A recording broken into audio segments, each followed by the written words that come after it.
Kun geesses afaan Oromoo Niwus sagaleedhumaa kan hin jijjiiramne kan qilleensi ji'oopolitikaa keessa yaa'udha. Waliigalteen dhukaasa dhaabuu eebila 8 mallattaa'e reefu boolla voolkaanoo keessatti gubateera. Tiyaatira humnoota gurguddoo jalatti galaanni mataan isaa boba'uu jalqabeera. Haleellaa rifaasisaa waraanni Ameerikaa Iraan irratti raawwateen booda Koreen eegdota warraaqsaa tarkaanfii cimaa fudhachuu himeera. Waraanni Ameerikaas rifaatuu guddaan daangaa Iraan gadhiisee akka baqate beeksiseera. Iddaanis boollaa Libaanos haleellaa qilleensaa guddaa Israa'el irratti roobsuu beeksise. Weerara diroonii hamaa fayyadamuun kallattiin naannoo Israa'el keessa rukuteera. Waraanni Israa'el dheekkamsa hamaa ta'e magaalota kibba Libaanos iddoo awwaalchatti jijjiireera. Nagaa dadhabaan Paasifiik reefu guutumatti afuufameera. Callisni yeroo dheeraa Kooriyaa kaabaa jechoota osoo hin taane sagalee sodaachisaa motora rokkeettiitiin samii ibseera. Rasaasni akeekkachiisa olaanaa qabu battalumatti dambalii rifaa isaa gara Peentaagoonii fi Tookiyootti ergeera. Xiinxaltoonni waraanaa Si'ool keessa jiran qormaata tasaa mirkaneessaniiru. Tarkaanfiin Kooriyaa kaabaa kun lola kallattiin qophaa'e yoo ta'u, utubaa ittisa waloo Ameerikaa fi michoota ishee naannoo sana jiru liqimsuu fi bira darbuuf kan qophaa'e ta'uun himameera. Humni ittisaa Iraan diroonii Ameerikaa MQ-9 Reaper hedduu galoo galaana Faars irra naanna'aa turan akka baala gogeetti gadi harcaasuu hime. Dhaabbanni hordoffii Ameerikaa doolaara miliyoona hedduutti lakkaa'amu kun sibiila ciccitaatti jijjiiramuun gara bishaan gadi fagootti lixeera. Yeroo wal fakkaatutti neetworkiin ittisa qilleensaa Iraan diroonii hordoffii guddaa RQ-4 Global Hawk jedhamtuufi jettii waraanaa Ameerikaa dhoksaa F-35 sarara fuulduraa irratti rukutuun balaliistonni Ameerikaa jettii duubaan gubachaa ture waliin baqachuuf akka dirqaman taasiseera. Taateen kunis loltoonni Ameerikaa salphina guutuu ta'e naannoo qilleensa Iraan irraa duubatti akka deebi'an taasiseera. Hooggansi Iraan seerri olaantummaa bara baraan akka jijjiirame ifa godheera. Teheraan tarsiimoo guddaa qalama diimaan barreessiteetti. Ministeerri dhimma alaa Iraan yaada xumuraa mormii hin qabne Waayit Haawusiif kenneera. Iraan shakkii tokko malee gocha weeraraa kamiyyuu deebii malee hin dhiiftu jedheera. Akkasumas daangaa Iraan ittisuurraa yeroo xiqqoofillee duubatti hin jettu jechuun ibseera. Ministirichi dhukaasa dhaabuun akka du'e labsuun haleellaa Ameerikaan Baandar Abbaas irratti goote sa'aatii kanarraa kaasee yeroo kamittuu deebii caccabsaa akka argatu himeera.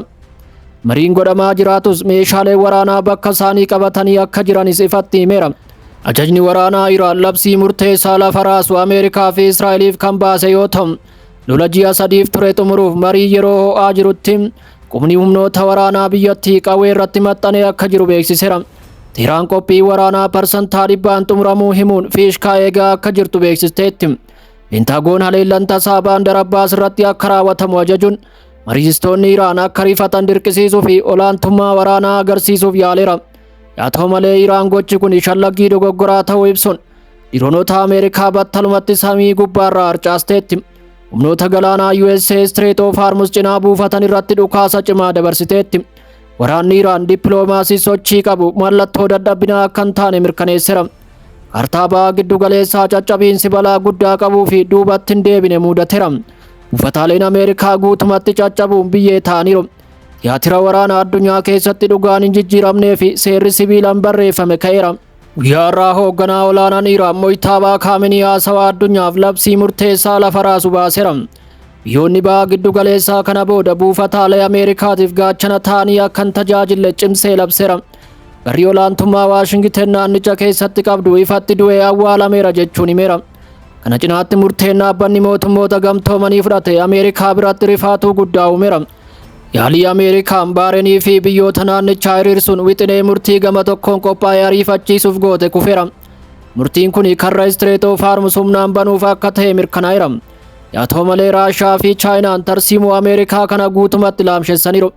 Iraan buufataalee Ameerikaa guutumatti daaressuu yoo himtu, Raashiyaan biyyoota galoo galaanaa Ameerikaaf booji'amtoota ta'an akeekkachiisteetti. Chaayinaan immoo mana maree nageenyaa dhaabbata mootummoota gamtoomanii to'achuun sirna addunyaa durii caccabaa jiru garagalchuuf ifatti tarkaanfatteetti. Golgaan iccitii waraana ba'aa giddu galeessaa marsee jiru reefu duubatti harkifameera. Humni guddaan marii guutuu fi dammaqina olaanaa keessa jiraachuu mul'iseera. Sa'aatiin dhumaa yeroo ga'u Ameerikaan tarkaanfii kana duran baramne fudhachuuf dirqamteetti. Taatee iccitii olaanaa qabuu fi dhaabbilee basaasaa addunyaatti dambalii rifaa isaa ergeen Pirezidaantiin Ameerikaa Doonaald Tiraamp kaabinee isaanii guutuu walgahii ariifachiisaa yaamaniiru. Walgayichi akeekkachiisa hamaa tasa kenname masaraa Kaamp Deevid irraa gara Waayit Haawusitti akka deebi'e simameera. Walgayii kanaan Ameerikaan deebii dhumaa isa dhumaa Iraaniif kennitu qopheessaa jirtis jedhameera.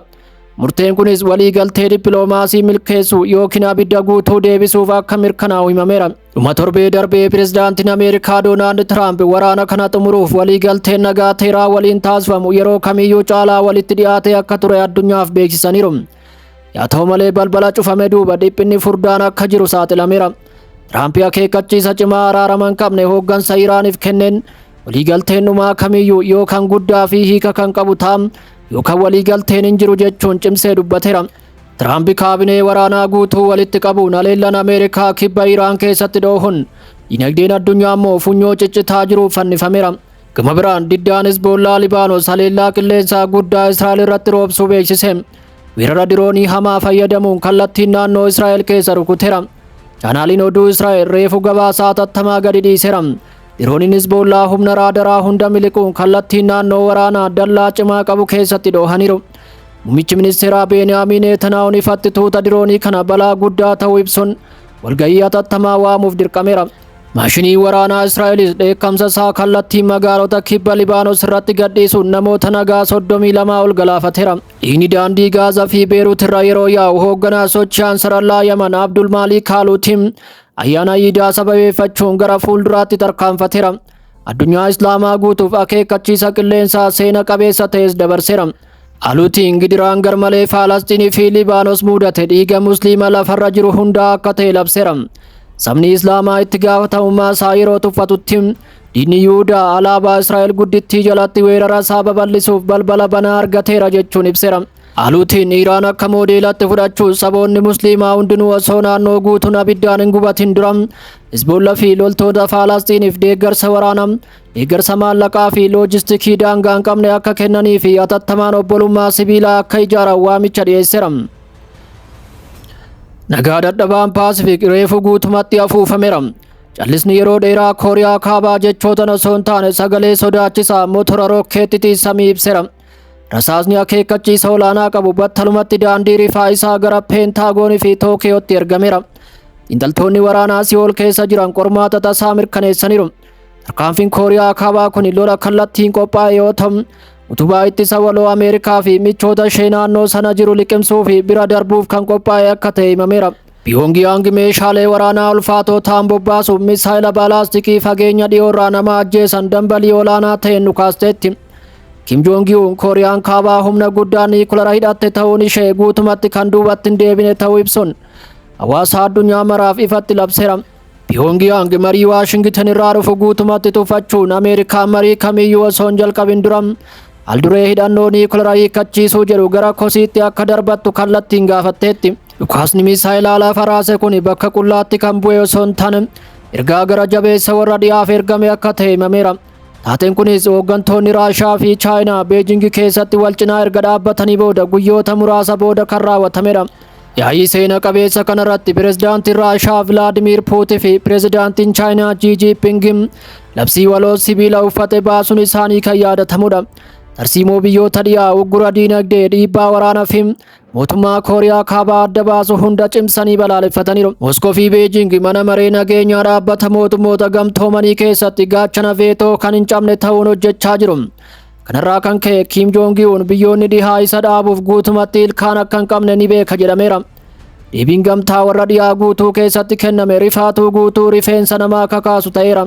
Pirezidaantiin Kooriyaa Kibbaa battalumatti walgahii hatattamaa waamuun waraanni isaanii bobbaasamuu namtolchee sadarkaa olaanaa qabu tuuta diroonii loluu fi daangaa isaanii eeguuf doonii bishaan jalaa humna niikularaan hojjetu hatattamaan akka argatu abdii kutannaa guddaan gaafateera.